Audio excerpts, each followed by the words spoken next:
"Oh mom, you're getting married." I was so shocked to hear over the phone that my 53-year-old mother was remarrying that I inadvertently threw the comic I was reading. "Yep," she said, laughing shyly. So it's true. Congratulations. We never talked about romance, so this news was more shocking than just being caught off guard. My mother was giggling like a young girl, saying, "Should I tell you about him?" But I quickly refused. The idea of hearing how my mom met this man was too much for me. I've been independent for over 20 years, so I told her to go ahead with a romance and was about to end the call when she said, "Actually, I've decided to retire when I get married. There's a vacancy. Why don't you work there?" She offered me a job at the cleaning company she was leaving, knowing I was unemployed. Taking over for my mom. It felt a bit embarrassing, but being shy and not great at socializing, I thought a job as a cleaner, where I could work quietly, might suit me. Well, I'll at least go for the interview. When I said that, my mom cheerfully laughed on the phone, saying, "Okay." She sounded so happy. My name is Sam. My father passed away from an illness when I was in middle school. Being shy, I was often bullied, but my dad was always there to comfort me. He loved collecting comics, even though they were all old-fashioned, but thanks to him, I became a total comic fan. When you're having a tough time in reality, escape to the world of stories. That advice, so typical of a comic fan, probably helped me get through the bullying. So, when he died, I didn't know how to face reality. The grief was too much, even being in the world of stories. But my mom raised me with cheer and encouragement, all by herself. She wasn't particularly beautiful, but she was sociable and well-liked for being meddlesome. Probably, someone fell for her inner qualities. I was surprised to learn she considered remarrying even past her 50s, and here I am, nearly 30, and still without a girlfriend. Reflecting on my situation, I felt a mix of resentment and admiration for her, but I genuinely wanted her to be happy and remarried. I used to work for a cosmetics company, but quit after 5 years due to excessive overtime and being unemployed. During this time, my mom introduced me to her cleaning job, and I went for an interview. It seemed easier than I thought. Easier because it didn't require much communication. It was simple physical work, of course requiring some interaction at first. But once you get the hang of it, a hello here and there is all you need. That's what I thought. Maybe cleaning was the right job for me. Half a year into this new job, I got a call from my mom. I hate to say this since I'm the one who recommended it, but the pay for cleaning isn't great, and I'm worried about your future. My darling suggested, "Why doesn't he work at our place? What do you think?" Not to brag, but my darling's pretty wealthy. Wow, Mom, marrying rich, and what's with darling? It sounds so weird. My mom replied, "Oh, it's just fine, dear," in a tone so of sick it felt like there were about 10 more heart emojis attached to her words. She had completely transformed from a mom to a lovesick girl. It's fine for her to be lovey-dovey, but keep that cutesy voice away from my ears. I felt like I was going through a second phase of teenage rebellion. "Stop by our place if you feel like it. He wants to meet you." Well, if I feel like it. I said so and hung up. In the end, I turned down the offer from my mom's darling. It's not that I dislike my mom's darling or anything. I was just embarrassed. They seemed to understand and are patiently waiting for me to show up. So, my refusal was more about not being confident in fitting into a regular company and enjoying the cleaning job my mom got me. However, Joe, the manager, working at the company in the building I clean, is my only source of concern. "Hey, Sam, didn't I tell you to finish today's work by 5 p.m.? I'm sorry, but it was dirtier than I thought, so I wanted to be thorough." Making excuses, just trying to score some overtime pay, right? Geez, there are too many sneaky people like you around these days. No, I was really just Like I'd believe someone with your education. What is this university? Ha, never even heard of it. Joe, the manager, doesn't seem to like me and always talks down to me. He probably looks down on me for being just a cleaner. Maybe he bullies me, someone at the bottom, to reaffirm his own superiority. And he's the worst kind of person, groveling and fawning over those he thinks can benefit him. It's because his shallowness is so transparent that I dislike him. But while I enjoy being a cleaner, I can't say I'm proud of it in public. I feel like my self-esteem is being chipped away little by little here. Sometimes, I think maybe Joe's approach to life, climbing up to manager, is the way to success, and it frustrates me. Yet, I feel I must criticize what Joe is doing in front of me now. Lately, he's been disgustingly fawning over a woman. Man, you are really cute, aren't you? Great figure, sharp eyes. I'm stuck listening to Joe's creepy voice talking about Emily, a woman who occasionally visits this building. Sure, she's strikingly beautiful. I get why Joe would be smitten, but it's clear Emily is not into his advances. Why don't we have dinner sometime? My treat. Dinner, I don't know. Emily was gently turning him down, but this sleazy manager wasn't backing off. His gaze and intentions were clearly dubious. This has been the scene every time Emily visits. While internally cursing Joe, I tried to just ignore whatever he said. I didn't want to lose my job and worry my mom again. But this time, I thought he went too far, so I blurted out, "Joe, actually, I wanted to ask about cleaning on the 4th floor." "What? You are still here? I'm not in the mood for." "Oh, are you discussing work? I wouldn't want to interrupt, so I'm leaving." Wait, Emily. It seems that Emily is a very perceptive woman. She quickly picked up on my assist and swiftly left the scene. In other words, she wanted to escape Joe's nearly harassing advances as soon as possible, which I wish Joe would realize, but he just glared at me like a jealous lover, saying, "Hey, low-educated Sam, you're messing things up. I won't let you off easy." Consequently, I faced even more pressure from Joe. Then, an incident happened. Oops. One day, I made a mistake of wet mopping where I should have dry mopped. As I hurriedly tried to wipe up the water, Joe unfortunately slipped there. Ouch. Hey, who's the incompetent fool did this? Suddenly yelled at by the boss, I froze. But I couldn't hide forever, so I stepped forward and he said, You're always a pain. Is this harassment? If you can clean properly, just quit," and kicked a bucket of water on me. The stares of the people in the building, the manager's shouts, the water on my body. I was close to panicking. Just when I thought I might be thrown out, a woman in a suit rushed over, saying, "What are you doing to my brother?" The woman was glaring sharply at Joe. I was surprised to see the woman. It was Emily. "Brother," I muttered in surprise. While wondering how such a delicate girl could be related to me, she said, "I'll report this to my father." Sam is Emily's brother, and what's this about a father? What's going on? Joe seemed to be shaken, perhaps more by Emily's uncharacteristic anger than anything else.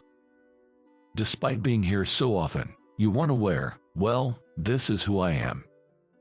Saying this, she handed him a business card. Anderson Construction Company, President's Secretary. It appears that the business card bore the name of a major client company that do business with this company.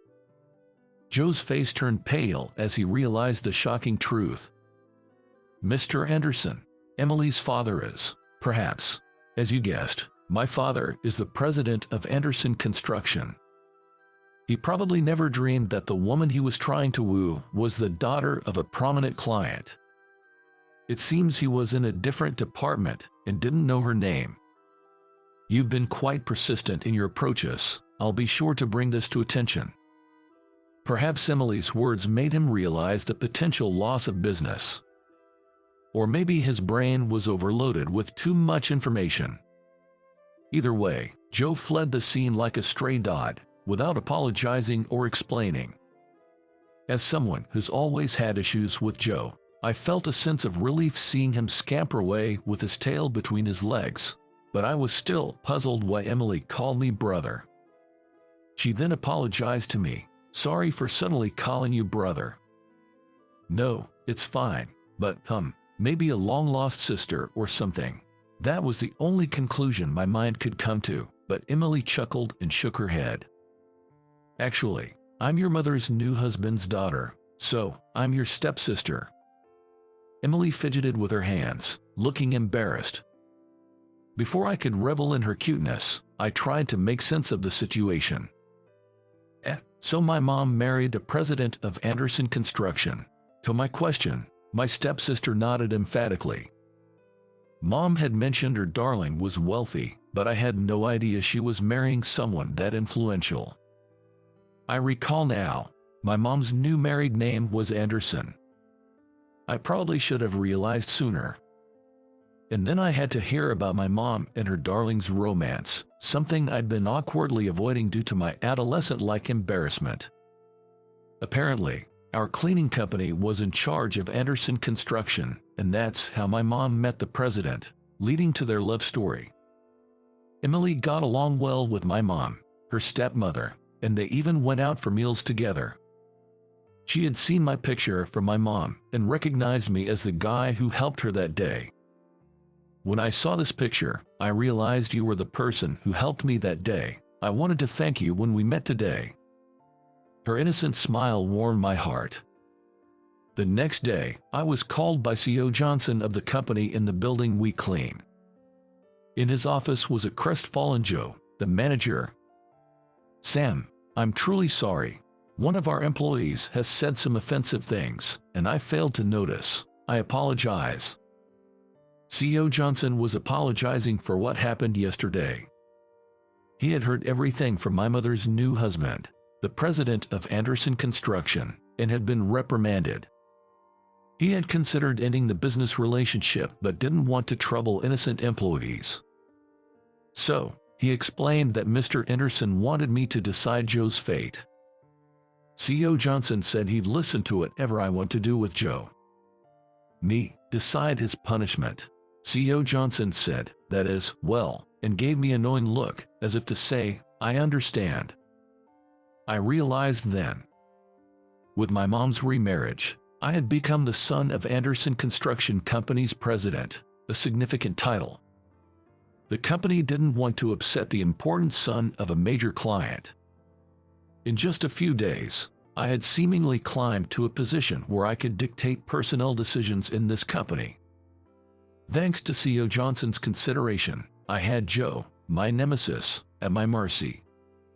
"Sam, I'm really sorry.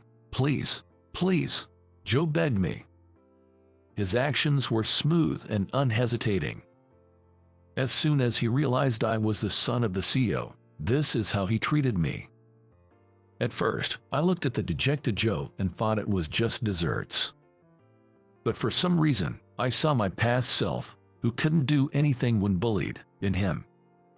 It reminded me of what my dad used to say when I was bullied. Getting back at someone mean won't make anything better, but returning kindness will surely improve things. So, Sam, be a kind person like your mom. That's how I was raised. I don't wish for Joe's termination. I just want him to stop looking down on others. A person's value isn't determined by education or upbringing. Even so, I like my life the way it is. The last part felt like something I was saying to myself, someone who couldn't fully take pride in being a cleaner. That's right, I haven't done anything to be ashamed of. It was like I was telling myself that, as much as I was telling Joe. My words seemed to hit home, and Joe apologized to me repeatedly. Later, I met with my mom, her new husband C.O. Anderson, and his daughter. Emily asked me, "Would you like to have dinner with us?" I want to talk with my brother. How could I refuse such a request with her pleading eyes? So, I had my first meeting with the CEO. "I've been wanting to meet you, Sam."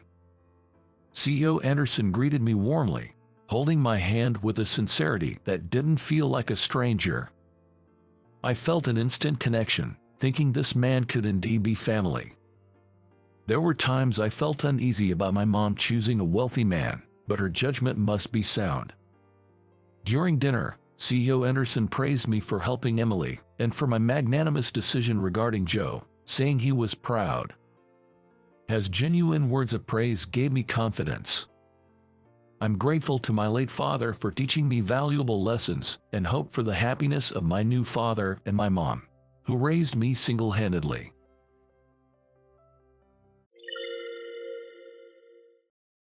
I don't care if it's a family wedding or what, but do you think it's acceptable to take a day off on the day of an important client's founding anniversary party? My boss, Catherine, said that as she rejected my request for paid leave.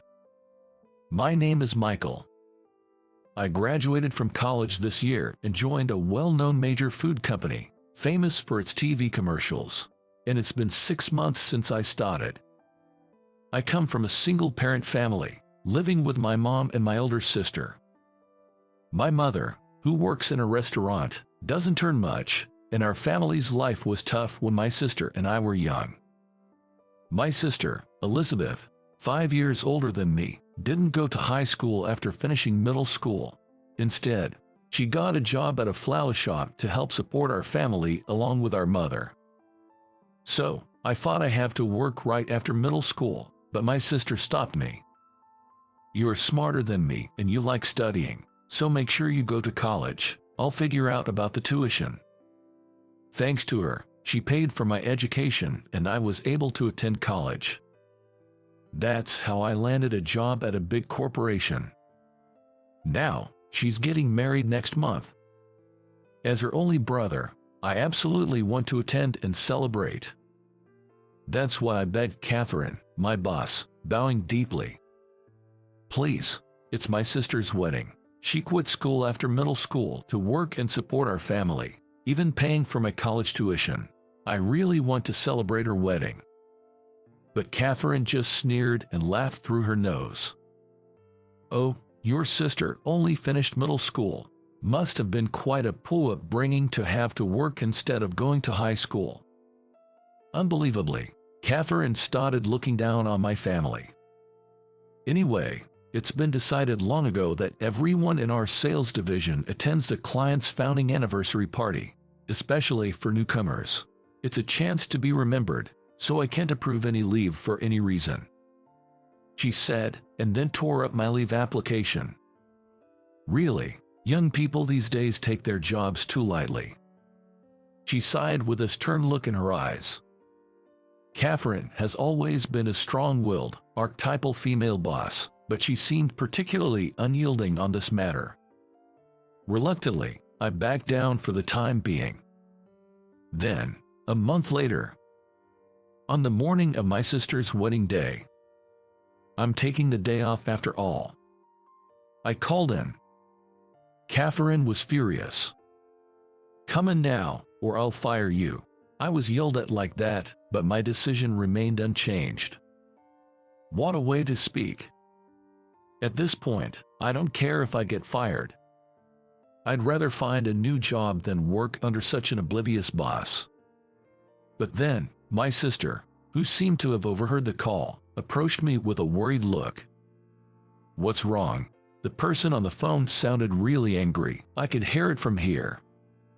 It seemed she heard Catherine's yelling. Actually, there's a company anniversary party today. I explained the situation to her. Her face turned pale. What have you done? Go to work right now and attend the party. Forget about my wedding. But I have the right to take paid leave. I applied a month in advance, even if it clashes with an important party. It's unfair not to be allowed to take leave on such an important day. But if you keep that up, you'll get fired. You just got this job. It's okay. I'm still young and educated. I'll find another job quickly. I reassured her and sent her off to prepare for her wedding. The wedding went smoothly that day. But my phone, set to silent mode, was filled with numerous missed calls from Catherine. The next day, I was called in by both Catherine and our department head, Harrison. "Michael, why did you take an unauthorized leave yesterday?" Harrison immediately said that upon seeing me. "What? I didn't take an authorized leave. I submitted my application a month in advance," but Catherine tore it up. "I also called in the morning of the day." At this, Catherine turned red with anger. "Don't lie, Harrison. I never received any application, nor did I tear it up. I didn't receive any call that day either." I was shocked to be called a liar. Catherine was the real liar. "Then show us your phone call history. If you have nothing to hide, you should be able to show it, right?" Upon being challenged by Harrison, Catherine became indignant. "That's an invasion of privacy. I can't comply." Instead, I showed Harrison the call history on my phone. It had a record of the call I made to Catherine that morning. "Catherine, it seems you're the one lying." Harrison, "But I truly didn't receive any leave application. It's outrageous to call in the morning of the day, knowing you plan to take a leave. Please fire Michael." Catherine, "We can fire a valuable employee for such a reason." Harrison defended me. "That's the way of a major corporation. Not just anyone like Catherine can fire an employee." I breathed a sigh of relief. But from that day on, Catherine's terrible harassment to me began. "You're from a single-parent family, aren't you? No wonder you dress so poorly. I bet your suit is from some cheap discount store. Remember, we're a major corporation. Please dress properly so as not to tarnish our image." She must have found out somehow that my family was a single-parent household and ridiculed me every chance she got. Your sister probably couldn't get into a decent company either. Poor thing. Poverty seems to run in the family. I was infuriated, not just about the comments about my mother, but my sister too. My sister works at a well-known flower shop. When I retorted that, Catherine turned pale, repeating my words. "That shop? Yes, the one in front of the station." I wondered if she knew it. "Is your sister's name Elizabeth, by any chance?" Catherine guessed my sister's name correctly. "Yes, but do you know her?" "That's it. You're Elizabeth's brother." Catherine seemed not to hear me anymore and started muttering to herself. Then, on the following Sunday night, my sister called me. "Catherine from your company brought a wedding gift to our shop today." Catherine, "Why? Actually, I met her a long time ago." My sister said that and began to talk about what happened back then. It was an incident that happened 5 years ago. My sister was working at the flower shop in front of the city station that day too. With no customers around at that time, my sister looked up at the pedestrian bridge in front of the station. There was a woman there, seemingly lost in thought. The woman didn't move from that spot for 20 minutes. Eventually, she made a motion as if to lean over the railing of the bridge. Below was a wide highway, with large vehicles like trucks speeding by. She was about to jump official. Realizing this, my sister rushed out of the shop, ran up the stairs to the bridge. She then looked into her face from the side and spoke to her gently and calmly so as not to provoke her. "Ma'am, is something bothering you? I'm here to listen if you want to talk, anything at all. Oh, how about we go and have a drink together? I know a great place." My sister, seeing the woman in distress, took her hand and gently pulled her towards herself. She then went straight down the pedestrian bridge and back to the flower shop and told the manager why she was there and asked to be allowed to leave early. The manager graciously agreed. Afterward, my sister took the woman to a nearby pub and treated her a meal and some drinks. The best thing when you're feeling down is to eat something delicious and have someone listen to you. Saying so, my sister listened to her story. The woman, about a decade older than my sister at 35, shared that she had been abandoned by her live-in partner, whom she was planning to marry, leading her to despair. I've been dumped at this age, and now I probably won't ever get married. My life seems utterly hopeless." Saying that, she cried. My sister consoled her empathetically. "I understand how sad and painful it is. I've been through a breakup too. It feels like the end of the world." As my sister showed empathy, the woman argued back. "But you're still young. You have your whole life ahead. I don't have a future anymore." However, my sister continued to encourage her persistently. "No, I don't think so. You're a wonderful person, so age doesn't matter. I am sure that one day you will meet someone who will love you with all their heart." My sister continued to listen to her complaints. Later, they went to another bar, helping the woman to vent her stress. "Thank you so much for today. I feel much better now," she said to my sister as they were leaving. "Whenever you want to relieve stress again, just call me." Saying this, they exchanged contact information, and later, she treated my sister to a meal. Shockingly, that woman was Catherine. However, after that incident, Catherine transferred to Los Angeles and they gradually lost touch. 3 years later, Catherine returned to New York, fell in love with a man she met through work, and got married. Today, she visited my sister's shop and said, "If I had jumped off that bridge back then, I wouldn't have met my husband. I'm happy now thanks to Elizabeth." She then presented my sister with a wedding gift.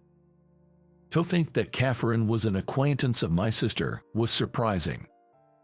It was surprising to learn that she had such a past. I had only seen her as a strong and confident figure at work. "She was reflecting on the bad things she did to you." My sister said that over the phone. She said she treated you the same way because her boss was tough on her when she was young, but when your boss defended you, she got angry and said a lot of unpleasant things. She's really regretting it now.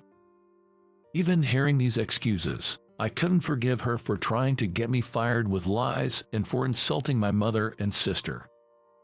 But the next day, Catherine called me to the conference room. "Michael, I'm sorry for everything. I was wrong." She sincerely apologized to me. After meeting Elizabeth again, I remembered the importance of caring for others. "I've been terrible, trying to do to you what was done to me when I was younger, lying, being sarcastic, and just being the worst." When I remained silent, she continued, "I think Elizabeth told you, but she's my lifesaver. I really regret treating her brother so badly. I can ask for forgiveness, but I intend to change and become better." I had no intention of forgiving her, but I couldn't ignore such a sincere apology. "I was wrong too. Taking a leave without your approval was wrong, but I will never forgive you for mocking my mother and sister." Catherine looked at me as if seeing something amazing. "Michael, you really care about your mother and sister." Of course, I was able to go to college thanks to them. "That's wonderful. I'm truly sorry for how I spoke about them. Let me treat you tonight. How about we go for a drink? Oh, why don't you invite Elizabeth too?" So, I reluctantly agreed, and that night, Catherine, my sister, and I went for drinks at a pub near the office. Catherine shared various stories about her younger days at the company. Catherine was discriminated against by her then manager, Harrison, just because of her gender, and treated harshly. She had been looked down upon a lot, such as just because you're a woman or women are always like that. At that time, Harrison was particularly focused on a client, and when Catherine's grandmother passed away, the funeral clashed with the client's founding anniversary party. When Catherine asked for paid leave, Harrison was furious. "If you take leave, you'll be fired." Upon hearing that, she tearfully attended a party instead of her beloved grandmother's funeral.